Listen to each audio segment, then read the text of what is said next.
Hello, BookTube. Who's up for that time-honored BookTube tradition of Thursday reads? I had a wonderful, wonderful reading day. Sprawled on the bed, surrounded by books, spending a lot of quality time with my best friend. And those of you who are thinking of a certain little four-legged creature, no. I have a new best friend. It doesn't eat anything, and it doesn't boss me around. Oh. I once again wanted to show you around some books that are now looming large in my life, either stuff that I've just finished or stuff that's right on the horizon to read. And once again, I've split it up into even numbers, 3 each, and I want to start off with the books that I have just recently finished. Starting with one that we just saw. It's a YA novel, Hide With Me. It's a debut by Sorbani Banerjee, who apparently was a news person and has lots of experience in her other career. This is her first novel, and it's a story about a young man named Cade who finds a girl. He finds a girl out in the middle of nowhere, and she is connected to a whole big plot line about illegal immigrants and migrant crime and human trafficking and whatnot. He's just a local football star. But he becomes entangled, mainly because of the wonderful relationship that develops between them. I want to read you, just in case you weren't here for it. In the dying cornfields of his family's farm, 17-year-old Cade finds a girl broken and bleeding. She has only one request: hide me. Tucked away in an abandoned barn at the edge of the farm, the mysterious Jane Doe starts to heal, and details of her past start to surface. A foster kid looking for a way out, Jane got caught up in the wrong crowd and barely escaped with her life. And of course, the wrong crowd wants her back. She has barely escaped with her life, but it's only temporary. Cade has a difficult past of his own. He's trapped in the border town of Tanner, Texas, his whole life. Reeling from his parents' messy separation, Cade is focused on one thing: a football scholarship, his only chance. Cade and Jane spend their nights in the barn planning their escapes and their days with Cade's friend. But it's not easy. It's not that easy to disappear. And the main thrust, the occasionally over-the-top action of the book is about the fact that so-called Jane Doe cannot easily disappear from her past. But two things, I liked it. I liked the book quite a bit. I do recommend it. Two things jumped out at me. One, a lot more than the other, but still, both were refreshing. I mean, there's lazy writing in here. There's an easy reliance on cliche. The shots ring out, stuff like that. But the writing is very energetic, and the two things that stuck out to me, number one, is the wonderful non-sentimental way that the relationship between Cade and Jane Doe grows over time. You really believe that these two are starting to get to know each other and starting to find things in each other cautiously. They're both afraid to reach out for very different reasons, but still, the way this author captures the ability of the way these two people are finding each other closely maps on what that experience is like in real life, and is virtually unknown in fiction. And if that's hardly known in fiction, especially YA fiction, oh my God! The other thing is so much more so, which is the portrait of Cade himself. The author makes some concessions to the fact that Cade is a dreamboat, but I have rather extensive experience getting to know the worlds, the views, the delicacies, the vanities, and the personalities of teenage boy dreamboats, of extremely handsome, extremely muscular, extremely cut, extremely physical teenage boys. And they are, in my opinion, the hardest kind of person to capture in print. They are far more subtle than they're usually given credit, and far more vulnerable. And usually what you get when, especially a YA author, tries to give you a three-dimensional portrait, a real portrait of a teenage boy, especially a super hot teenage boy, usually what you get is either an arrogant prick or a basket case so full of problems that no one would ever go near him, no matter what he looked like. And Cade is the real deal. He is the third road that is almost never taken by YA authors. So for that alone, just making his acquaintance, I would strongly recommend the book. I think it's a little bit It's a little bit ironic that with a novel where one of the subplots is the anonymous trafficking of people as livestock, that Jane Doe herself should be so much less effectively drawn than Cade. That is an irony that I'm sure that the author did not intend, but you can't really miss it in the novel. But one way or another, if you're interested it's a topical, which is usually the kiss of death for fiction for me, but it's a topical YA novel that the author crams full of stuff. So the supporting cast is pretty good. They're a little bit one-dimensional, and like I mentioned, this author is not afraid to goose up the plot with action. But this is good. This will keep you turning the pages. For a debut, oh my, it makes me eager to find out whether or not this author has another book in her. But then we'll move on to another little book that I just read. This is by Catherine Ormerod, and it is Why Social Media is Ruining Your Life. Now let me read you, this is a naked hardcover here, but let me read you a bit of what we got here. This book bursts the Instagram bubble and addresses the real effects of social media quote-unquote perfection. The internet has set destructive standards of flawlessness and comparison. We're working so hard to live up to these new benchmarks that we're burning out and stressing out, and we're working so hard to maintain ideals that we're self-perpetuating an unobtainable reality. Until girls and women alike see the social media fantasies for what they are, constructed realities, and stop comparing their lifestyles, bodies, partners, even families to those seen on their feeds and screens, they will never be able to realize their potential in the workplace, in the political system, or in their quest for happiness.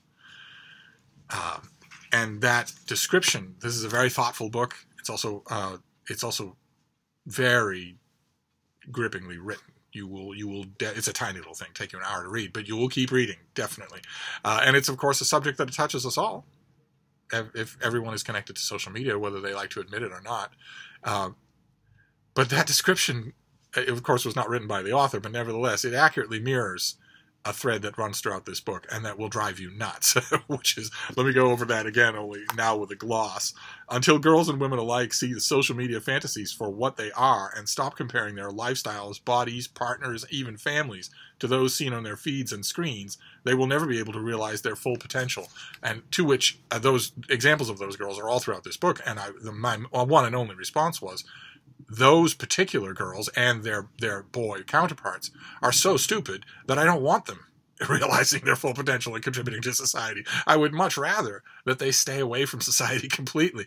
And when you read this book and you realize they are the author's main concentration and you are not, you come across one of the shortcomings of the book. In the last 2 years, there's been a barrage of books about social media and about what it is and isn't doing in our lives, and the few reputable studies that have been done, and the mountains and mountains of anecdotal evidence.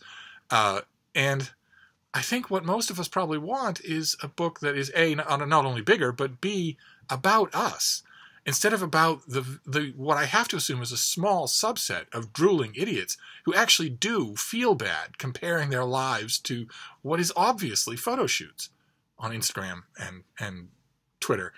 What is obviously carefully curated. Or maybe they're not idiots. Maybe they just don't know enough about the world, having never been outside of social media. I myself know quite a few people, quite a few young models in LA and New York. And I follow them, of course. I follow them on Instagram and I follow them on Twitter and I see the posts that they make. But I also know about their lives. And there's no comparison between the two whatsoever, except that visually it's the same person. There's no comparison whatsoever. Oh, hello. Someone's upset because she's been boosted. But I'm afraid you're not as good a best friend as a Big Bird book. Sorry, you're not. Sorry. I have a new true love. Anyway, as I was saying, I know those boys. I know how good they can look when they put an Instagram filter on a picture that they've taken 1,000 shots to get.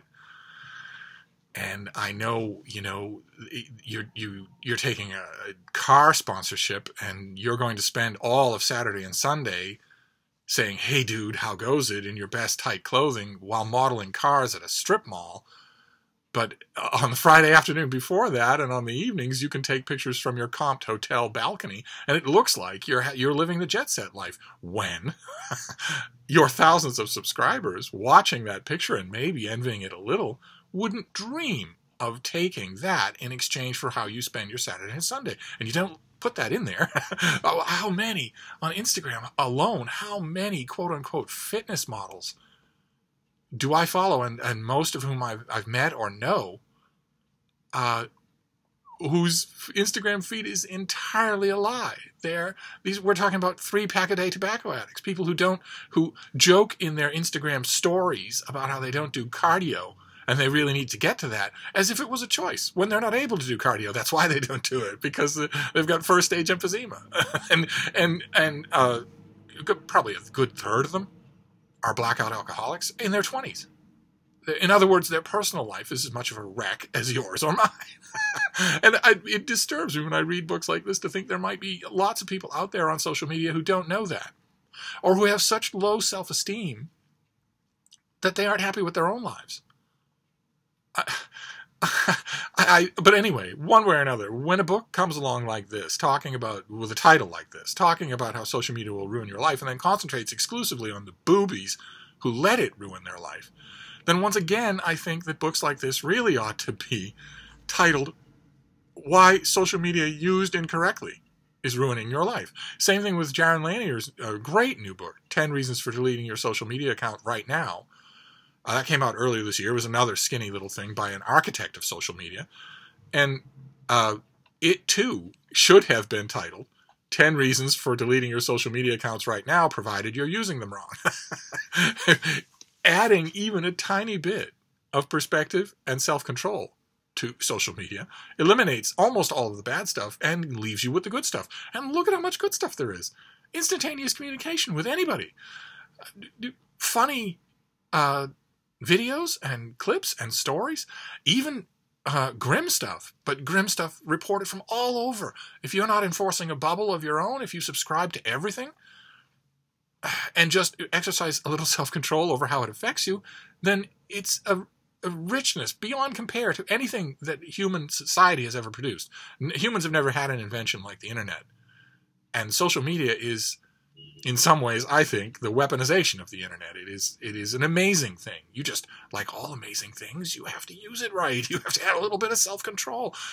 I don't know. Is that totally an unknown language in the 21st century? Am I just speaking from a bygone era? One way or another. I recommend this book if you're interested in how social media affects our lives. But you're not going to, if you are interested in that subject and you're a normal person, you're not going to get much of that in this book.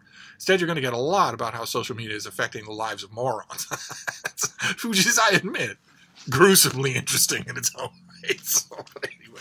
And then the last one is a paperback reprint of something that I've already read. It was a reread, and boy, oh boy, I loved it even more the second time than I did the first time. In fact, I'm starting to think it might be an absolute classic. It's James Atlas, The Shadow in the Garden. A biographer's tale. The Shadow in the Garden referring to a famously acidic description by a famous author who had an authorized biographer who was constantly hanging around the bungalow. And the author described him as the shadow in the garden because he was constantly taking notes. But this is Atlas. Atlas is a lifelong biographer and has written some fantastic books. And this, I thought, when I read it originally, I went into it thinking, well, this is going to be mostly autobiography. And it has a lot of the author's autobiography. But the thing that surprised me the first time is how much broader it is than that. Like Ian Hamilton's Keepers of the Flame, it's much more a study of biography than it is a study of James Atlas, which, depending on how much you know about James Atlas, will come as a rather severe shock to you. And rereading it, I realized I just caught so much more of how playful it is and how elegant it is in... I absolutely loved it. I loved it so much more the second time than I did the first time, especially the liberal footnotes that are at the bottom of every single page and that tell a kind of alternate story. It's not like they're after a while, after like 10 pages, they're no longer only elaborating on little points in the page up above. They're sort of maintaining this counter narrative. It doesn't contradict anything in the book. but it's in a totally different tonal register. So it was just a delight to read. It's a delight to read. If you're interested, he looks at the history of literary biography. He looks at great literary biographers like Richard Holmes or Claire Tomlin or Ellman's gigantic book on Joyce. Actually, the paperback has blurbs from Claire Tomlin and Richard Holmes. And he looks at how everybody writes the lives of authors. Just a terrific book. If that sort of thing interests you, and I admit there's almost nobody that applies to, but if it does, this is in paperback now. And it's wonderful. Just wonderful. It was a total surprise. I was going to reread it when it came in paperback anyway, but I thought it would mainly be just, when you reread something that's fairly recent, I thought it would be just hitting the notes, maybe noticing a few things here and there. I didn't think that it would thrill me like an almost new book, and it did. so I highly recommend it. And then we'll move on to the 3 that I'm going to read. There are 2 novels, and one thing that I very, very much wish were a novel. And the 2 novels have a lot in common. They are both due any day now, and they're both Foursquare, meat potatoes, relatively conventional novelists, which, once upon a time, I wouldn't have described them that way because it wouldn't have told you anything. But now, when magical realism and fragmentary cinematic storytelling is all through contemporary fiction, and when it's downright strange nowadays to read an example of contemporary fiction that is not written either about Nigeria or by a Nigerian or both, where it's downright strange to read an example of contemporary fiction now that is not very much in your face, very much in your ear, multicultural. Regardless of the quality of the story, regardless of the resonance of the characters, it's much more a question of, in my mind, it's much more a question of tapping into, and you can't blame publishing for it, tapping into the current fad of jackbooted multiculturalism, where if you don't have multiculturalism in your book, you, your publisher, your families, your children with their published school schedules and bus schedules are probably all racists who need to be not only disemployed, but destroyed, annihilated from the face of the earth. If you don't have that there, then probably you're worth killing. All of the partisan excesses of the 21st century, it's everywhere now. You can't do anything in the 21st century without seriously infuriating someone. And these 2 novels, I guess by that token, they seem like relics. Just authors, two white male authors who've been working their whole lives writing conventional stories to reach a large reading audience by telling them plot-driven, character-filled narratives. That all, once upon a time, that would have described 99% of the publishing field for any year. Now it doesn't. So the first one is by William Boyd, and it's called Love is Blind. And I want to read you a little bit about it here. The pub sheet says, at a time when we could all use a good story. Boyd just gives us just that in his latest novel, which centers on the truth that anyone can relate to, whether we want to admit it or not. Love makes us do some crazy things. In Love is Blind unfolds across Europe as it tells the story of a brilliant piano tuner, Brodie Moncur, who moves from Edinburgh to Paris and begins working for the famed pianist John Kilbarron, accompanying him on all of his tours. It is a rather lavish lifestyle for Brodie, made even more appealing that when he meets the lovely Russian soprano Lika Bloom, who also happens to be Kilbarron's consort. Although seemingly doomed from the start, Brodie's passion for her only grows as their lives become increasingly more intertwined, more secretive, and finally more dangerous. What Brodie doesn't know about Lika and her connection to Kilbarron and his sinister brother Malachy eventually tests not only his love for her, but his ability and even his will to survive. So this is by William Boyd, who did A Good Man in Africa, and it's out already. It's been out for a while, but I haven't got to it. And it's just a Foursquare conflicted love story. Almost seems like it should be about space aliens for that. And the second was the same thing. Another author, I confess, William Boyd has never blown my socks off. I've never disliked a book of his. And the same thing is true of this next author, including his very best works. His very best works that are so praised. I haven't hated them. and that's the most that I'll say. And this is a new one. This is Sebastian Faulks. This is Paris Echo. Once again, has a boring, nondescript, out of focus American cover. If you're interested, you might want to explore the UK cover, which is much better. But let me tell you a little bit about this one, because this is just another conventional contemporary novelist. I'm going to read both of these back to back. Let's see what we've got here.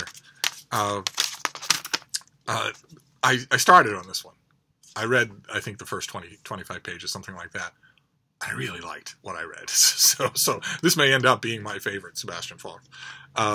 American historian Hannah intends to immerse herself in World War II research in Paris, wary of paying much attention to the city where a youthful misadventure once left her dejected. But a chance encounter with Tariq, a Moroccan teenager whose visions of the city of lights as a world of opportunity and rebirth starkly contrast with her own, disrupts her plan. Hannah agrees to take Tariq in as a lodger, forming an unexpected connection with the young man. Yet as Tariq begins to assimilate into the country he risked his life to enter, he realizes that its dark past and current ills are far more complicated than he'd anticipated. And Hannah, diving deeper into her work on women's lives in Nazi-occupied Paris, uncovers a shocking piece of history that threatens to dismantle her core beliefs. Soon, they each must question whether sacrifices are worth their happiness and what, if anything, the tumultuous past can teach them about the future. And the opening that got to me, I want to read you just a bit. The opening that got to me struck me immediately more earthy and more playful than I remember Sebastian Faulks being. I don't know if that's just me. That could be me. But the paragraph. I'll read you the first paragraph. Starts off this way: I was taking a pee in the bathroom when I caught sight of myself in the mirror. My face looked so beautiful that I turned to look more closely, spraying the tiles around the toilet in my hurry. I shook my zib and put it back inside my boxers so I could study my face. It was like someone had drawn a faint shadow beneath the cheekbones, then put a touch of mascara on my lashes. The eyes had a depth I'd never seen before. I put my head to one side and smiled, then furrowed my brow as though I were being serious, but the eyes stayed the same, twinkling with a kind of humor and experience. This was the face of someone old beyond my years. How could it be that I'd never noticed before just how beautiful I was? That is to read. But the narrative shifts between him and Hannah, and it's not long. None of these will take me long. I'm looking forward to read this and The Void back to back before I launch again into fragmentary stream of consciousness. Whatever. I don't have much fiction left to read in 2018, and I admit that I'm being overly harsh on the contemporary made-up stories because it's not my favorite thing. But I'm going to risk alienating myself even further by reading two Foursquare contemporary novels back to back. And then there's the third thing.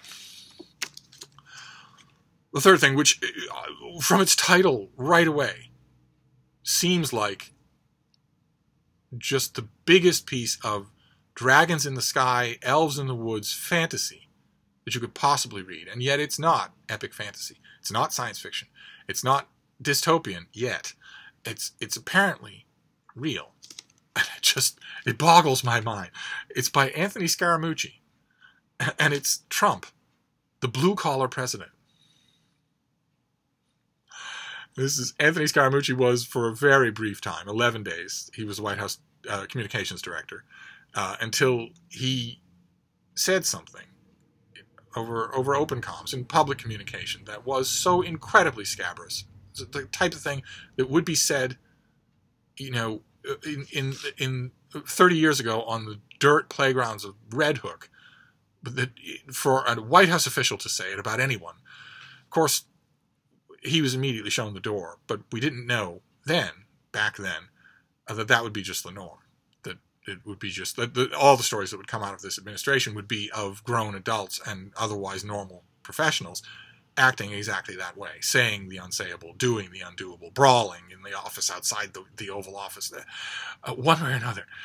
I saw the title of this thing and assumed that this was a protracted work of sarcasm, that this was satire.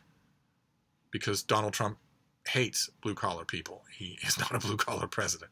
He lives in a tower with his own name on it, and the top 5 floors are entirely gold. He literally sits on a gold-plated toilet. And he has, in his brief time in office, crafted legislation designed solely to benefit the obscenely wealthy. And the only way you can do that without ballooning your deficit so bad that the rest of the world will not lend you money, will not trust you in any way, the only way you can do that is, and keep a semblance of balance on the books, is to take that money from somewhere, and we all know where it's going to come from. It's going to come from what Trump's Republican lackeys refer to as entitlement programs, which are nothing of the kind. They are escrow accounts that that blue-collar workers in America have been paying into for their whole lives. It's their money. But nevertheless, Trump doesn't know any blue-collar people. He doesn't like any blue-collar people. He doesn't trust them. He sneers at them. He has a purely cynical view of them. As far as he's concerned, they're trained circus animals. He can make them clap. So the idea that Scaramucci is going to write a book about Trump, casting him as a blue-collar president, I just can't imagine that I will not be seething with rage, even 10 pages in. I also can't imagine how it could be this long. I mean, yes, Scaramucci has known Trump for a while, but not very closely. Phone calls, the occasional meeting in passing in Manhattan, but his tenure in the White House is comically short. I don't know how you can make a whole book out of this. So in other words, there he is. There is our author with Donald Trump. And I will be curious to know. I confess I was once upon a time avoiding the onslaught of Trump books that were coming out, but now I'm not. I'm not avoiding them anymore. In fact, I'm doing the opposite. I'm reading them all. And being consistently interested. It might not be good for my blood pressure, but it is consistently interesting. And really, what else can I do? If this is the end of America, as I've known it, well, my patch is reading books. So I will read the books about it. There's nothing else I can do. I can't run for office or anything, so I will do that. And Scaramucci does have a place in history for the brevity of his tenure in the White House. So we shall see. I am prepared to be outraged. So there you go. That is my Thursday reads. I'll start with the 3 books that I'm going to read. We have Trump, the blue-collar president. I still can't say that without smirking. You might as well call him the feminist president. It just makes no sense at all. And there has to be a point to it. I have heard this guy talk many times. And believe it or not, he's a very smart guy. And he's well-spoken. He's thoughtful. Whether or not he is the guy that Stormy Daniels identified in a police sketch as someone who threatened her in a parking lot. Whether or not that's true, whether or not it's him, I think it's obvious that it is, but she could be lying. And could just have described him from knowing what he looks like. But, oh, hi, baby. You're still not my best friend. You're not. You're adorable, but that still goes to this. Anyway, I've heard this guy talk, and I know that he must be calling this book by this self-evidently absurd title in order to make a point. It must be intentional. He's not just a blind, stupid believer. He must be making a point, and I'll be interested to see what it is. I don't have any alternative, right? If I'm going to keep my head in the sand, fine. But if I've decided not to, the only way I can engage with this mess is through the books that it's producing. Positive and negative. So, positive and negative. I'm not just going to read the condemnations. I'm going to read them all. So I'll be reading this, and then I'll be reading Paris Echo and Love is Blind. Back-to-back conventional novels. And those will be upcoming. And then the ones that I've just finished, I strongly recommend The Shadow in the Garden. It's out in paperback now. It's all about literary biographies. So if that's admittedly a small sliver of the reading public, but if that's your thing, don't miss this book. And then Why Social Media is Ruining Your Life, which will make you think. I think it will irritate you because it paints an unnecessary Chicken Little picture of this daily miracle that we all have. I'm in contact with so many of you through social media. I follow your lives, even when you don't email me with updates. And you follow mine. How is that not a good thing? That is a purely good thing. That connects us. And it connects me with a whole bunch of... Anyway. It will fascinate you even so. In fact, maybe more so. because you are not involved. Although I have to think that more worthwhile to you will be the occasional social media book that comes along that's more realistic than, you know, last year there was that Jeremiah ad that said that we were training up a whole generation of young people who can't think because of iPhones and that are never happy because of iPhones. And then this year I have stuff like this and Jaron Lanier's book. But one way or another, if it interests you, you might love it. It might irritate you enough so that you're irritate reading throughout. And then last one is Hide With Me by Sarboni Banerjee, a debut YA novel that I really did think had effective parts to it. So that is Thursday Reads, which launches us right into Friday Reads, which is the only day of the week that actually has a Reads. So I'll more than likely do one then as well. But in the meantime, I will close for now, and I will see you soon. Thank you, BookTube.